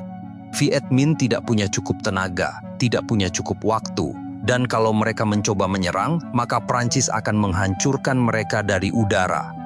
Maka, dengan keyakinan itu, Prancis pun mengirim ribuan tentara terbaik mereka ke dalam lembah itu, membangun benteng-benteng, menimbun peluru, bahkan membawa sampahnya untuk merayakan kemenangan yang belum terjadi. Mereka sangat yakin, terlalu yakin. Dan keyakinan itulah yang akan mengubur mereka, tapi mereka tidak tahu, benar-benar tidak tahu, bahwa Viet Minh punya semangat yang tidak bisa dibeli dengan uang. Mereka punya Jenderal Giap yang tahu persis kelemahan rencana Perancis, dan mereka punya rakyat, ratusan ribu rakyat yang rela bekerja siang malam tanpa dibayar. Mereka membangun jalan setapak di pegunungan. Mereka membongkar meriam-meriam besar menjadi bagian-bagian kecil, lalu menggendongnya naik ke atas bukit, melewati hutan dan jurang. Tidak ada truk, tidak ada helikopter, hanya tenaga manusia. Perempuan-perempuan ikut menggendong peluru, anak-anak ikut menunjuk jalan. Mereka memakai sandal jepit atau bahkan tanpa alas kaki sama sekali. Sepeda ontel yang sudah tua dipakai untuk mengangkut beras dan amunisi di jalur-jalur setapak yang licin. Dan mereka melakukannya selama berbulan-bulan. Hampir 4 bulan lamanya, dari awal Desember 1953 sampai awal Maret 1954. Bayangkan itu, hampir 4 bulan mendaki gunung, menembus hujan tropis, menggigil di malam hari, lapar di siang hari. Ribuan orang tewas di jalan setapak itu, jatuh ke jurang, mati karena malaria, mati karena kelelahan, mati tertimpa meriam yang tergelincir. Tapi mereka tidak berhenti, mereka terus berjalan, terus menggendong, terus menarik. Sampai akhirnya, meriam-meriam Viet Minh sudah bertengger di atas bukit, mengarah ke lembah, mengarah ke para jenderal Prancis yang dari bawah hanya bisa melihat hutan dan awan, tidak pernah menyangka bahwa maut sedang menatap mereka dari ketinggian.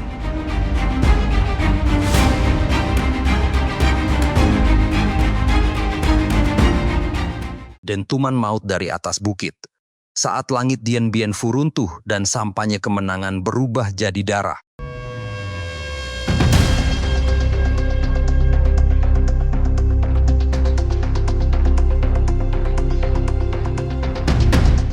Pada tanggal 13 Maret 1954, lembah Dien Bien Phu masih tampak tenang. Para tentara Prancis di dalam benteng-benteng mereka masih bercanda, masih menulis surat, masih menyesap anggur. Mereka masih percaya bahwa posisi mereka kuat. Mereka masih percaya bahwa Viet Minh tidak akan pernah bisa membawa meriam ke atas bukit di sekitar lembah. Dan kepercayaan itu bukan tanpa alasan, sebab mereka memang tampak unggul dalam segala hal. Mereka punya pesawat, tank, meriam berat, pasukan elit, dan pasokan dari udara. Tapi mereka salah, sangat salah, karena di atas bukit-bukit itu tersembunyi di balik pepohonan, puluhan meriam Viet Minh sudah siap menembak. Dentuman pertama memecah keheningan seperti petir di siang bolong. Lalu dentuman kedua, ketiga, keempat, hingga puluhan dentuman bersahutan tanpa henti. Bola-bola api meluncur dari atas bukit, jatuh tepat di tengah-tengah pos-pos pertahanan Prancis. Tanah bergetar, udara berbau mesiu. Dan di dalam benteng, para tentara Prancis yang tadinya sedang menulis surat cinta, kini berhamburan mencari perlindungan. Tapi tidak ada tempat yang aman, karena peluru-peluru meriam itu datang dari segala arah, dari atas, dari samping, dari belakang. Seolah-olah langit sedang runtuh dan bumi sedang terbelah. Pos Beatrice, Pos Gabriel, Pos Anne-Marie, semua pos yang dinamai dengan nama-nama perempuan hancur berkeping-keping. Dan para tentara yang berlindung di dalamnya, yang tadinya merasa gagah seperti kesatria yang melindungi kekasih, kini hanya bisa menjerit, menangis, dan berdoa. Doa yang tidak akan didengar oleh siapapun, kecuali oleh peluru meriam yang terus berjatuhan. Dan di tengah kekacauan itu, Kolonel Charles Pirot, komandan artileri Prancis, duduk sendirian di dalam bunkernya. Pria yang tadinya paling percaya diri itu kini gemetar seperti anak kecil yang tersesat di hutan. Dia menangis. Air matanya jatuh ke lantai tanah, bercampur dengan debu dan keringat. Dia malu. Malu kepada anak buahnya yang sudah mati sia-sia. Malu kepada para jenderal di Paris yang sudah mengirimnya ke sini dengan keyakinan bahwa Viet Minh tidak akan pernah bisa membawa meriam ke atas bukit. Tapi kenyataannya, Viet Minh telah membawa meriam. Dan meriam-meriam itu kini sedang menghancurkan posisinya satu persatu. Pirot tahu tidak ada jalan keluar, tidak ada cara untuk membalikan keadaan.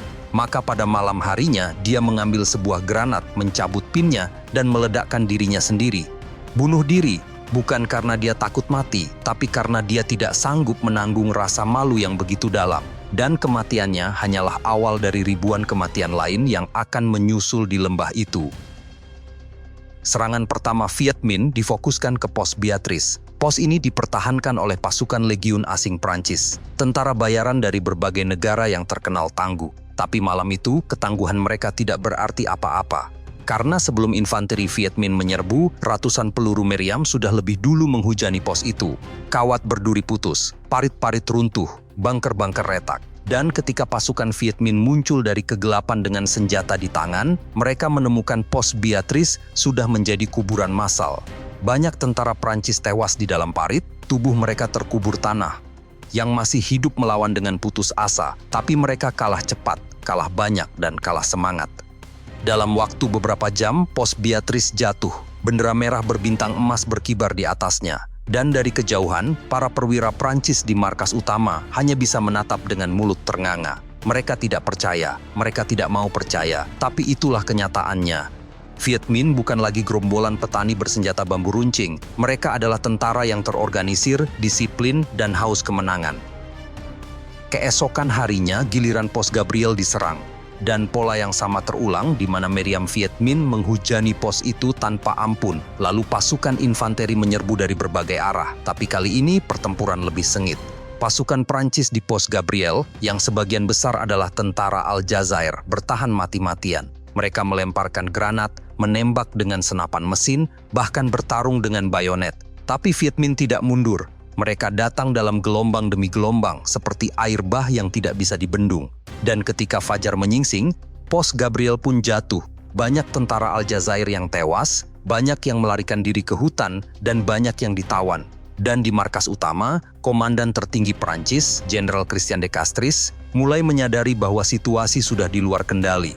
Tapi dia tetap berusaha tenang. Dia tetap berharap bantuan dari udara. Dia tetap percaya bahwa pasukannya bisa bertahan.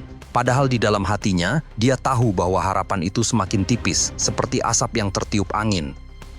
Maka, setelah pos Beatrice dan Gabriel jatuh, Viet Minh tidak berhenti. Mereka terus menyerang pos-pos lain. Dan setiap serangan, mereka selalu memakai taktik yang sama. Meriam dulu, baru infanteri. Dan taktik itu ternyata sangat efektif. Karena meriam-meriam Viet Minh yang ditempatkan di atas bukit bisa melihat seluruh lembah dengan jelas. Mereka bisa menembak dengan akurat tanpa takut dibalas, karena posisi mereka tersembunyi di balik pepohonan dan bebatuan.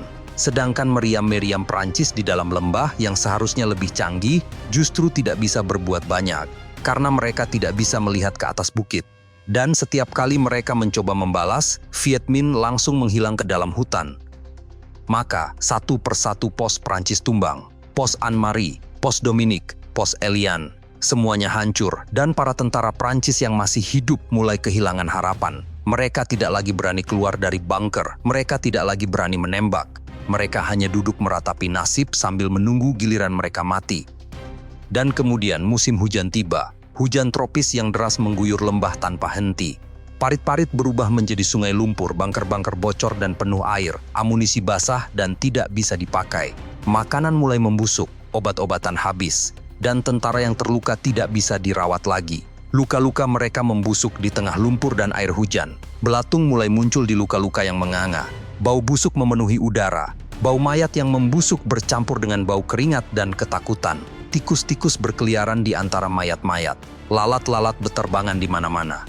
Dan di tengah neraka itu, para tentara Prancis yang tadinya gagah dan disiplin, kini berubah menjadi manusia-manusia yang putus asa. Mereka tidak lagi bercukur, tidak lagi memakai seragam dengan rapi. Mereka memakan apa saja yang bisa dimakan.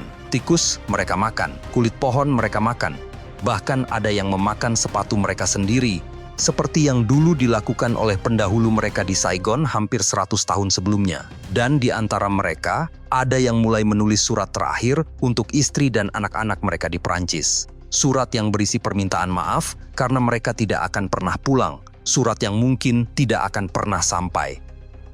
Sementara itu, Viet Minh semakin dekat. Mereka menggali parit-parit perlindungan yang semakin maju ke arah posisi Prancis. Setiap malam, mereka menggali lebih dalam, lebih dekat, seperti ular yang merayap mendekati mangsanya. Dan setiap kali Prancis mencoba menyerang balik, mereka disambut dengan hujan peluru dan granat. Maka lingkaran pengepungan pun semakin sempit. Dari udara, pesawat-pesawat Prancis mencoba menjatuhkan bantuan, tapi banyak yang jatuh di wilayah Viet Minh, dan bahkan pesawat-pesawat itu pun tidak bisa mendarat, karena landasan pacu di Dien Bien Phu sudah hancur dihujani meriam. Maka, pasukan Prancis di dalam lembah benar-benar terisolasi, tidak ada makanan, tidak ada amunisi, tidak ada obat, tidak ada harapan. Mereka hanya bisa menunggu keajaiban, tapi keajaiban itu tidak pernah datang. Yang datang hanyalah kematian setiap hari, setiap jam, setiap menit. Dan pada awal bulan Mei, setelah hampir 2 bulan dikepung, pasukan Viet Minh melancarkan serangan terakhir. Serangan yang paling besar, paling sengit, dan paling menentukan. Ribuan tentara Viet Minh menyerbu dari segala arah. Mereka membawa senjata, granat, dan bambu rancing. Mereka menerobos kawat berduri, melompati parit, dan menyerbu bunker-bunker Prancis. Pertempuran berlangsung dengan kejam. Darah mengalir di mana-mana. Jeritan kesakitan terdengar di seluruh lembah, dan satu persatu pos pertahanan terakhir Prancis jatuh. Pada tanggal 7 Mei 1954, bendera putih pertanda menyerah akhirnya dikibarkan di atas bunker komando. Dan Jenderal Christian de Castries, pria yang tadinya menyiapkan sampahnya untuk merayakan kemenangan, berjalan keluar dengan langkah gontai. Wajahnya pucat, seragamnya kotor, matanya kosong. Dia berjalan melewati mayat-mayat anak buahnya, menuju tenda komando Viet Minh, dan menyerah kepada Jenderal Pho Nguyen Giap, seorang guru sejarah yang tidak pernah sekolah militer, tapi berhasil mengalahkan salah satu kekuatan militer terbesar di dunia. Dari sekitar 16.000 tentara elit Prancis yang dikirim ke lembah itu, 11.721 diantaranya menjadi tawanan. Sisanya sudah menjadi mayat, terkubur di lumpur dan hujan. Dan dari 11.721 tawanan itu, ribuan orang tidak akan pernah pulang ke Eropa karena mereka digiring dalam perjalanan panjang sejauh 600 km menuju kamp-kamp tahanan Viet Minh. Perjalanan yang kemudian dikenal sebagai The Death March of the Dien Bien Phu Prisoners atau pawai kematian para tawanan Dien Bien Phu. Digiring di bawah terik matahari, di tengah hujan yang lebat, tanpa makanan yang cukup, tanpa air yang bersih. Banyak yang jatuh karena kelelahan, mati karena malaria, mati karena disentri, mati begitu saja di pinggir jalan, lalu ditinggalkan, jauh dari rumah, jauh dari keluarga, jauh dari Prancis. Mereka semua mati sia-sia di sebuah negeri yang tidak pernah mereka pahami. Dan di Paris, berita kekalahan itu menghantam seperti bom. Pemerintah Prancis gempar. Rakyat Prancis marah. Mereka bertanya, bagaimana bisa tentara kita yang gagah kalah dari gerombolan petani? Tapi tidak ada yang mau menjawab. Karena jawabannya terlalu pahit. Jawabannya adalah bahwa Prancis telah kalah bukan karena teknologi mereka buruk, tapi karena mereka berperang melawan rakyat. Melawan jutaan rakyat yang sudah lelah dijajah, lelah dirampok, lelah dihina. Dan rakyat itu punya keinginan yang tidak bisa dihancurkan oleh meriam apapun, keinginan untuk merdeka. Maka pada bulan Juli 1954, dalam sebuah konferensi di Jenewa, Prancis akhirnya menandatangani perjanjian yang mengakhiri Perang Indochina pertama. Vietnam dibagi menjadi dua, utara dan selatan, dengan garis demarkasi di paralel ke-17. Vietnam Utara di bawah Ho Chi Minh dan Viet Minh. Vietnam Selatan di bawah pemerintahan boneka yang didukung Amerika. Dan dari situlah babak baru dimulai. Babak yang akan membawa Vietnam ke dalam perang yang lebih besar, lebih kejam, dan lebih mengerikan. Tapi sejarah itu sudah kami tayangkan di video yang ini. Hari ini kita sudah belajar bahwa Dien Bien Phu bukan hanya kekalahan militer. Dien Bien Phu adalah pengingat bagi semua penjajah di dunia bahwa tidak ada penjajahan yang bisa bertahan selamanya. Dan bahwa rakyat yang bersatu, meskipun hanya bersenjatakan cangkul dan bambu rancing, bisa mengalahkan imperium yang paling sombong sekalipun.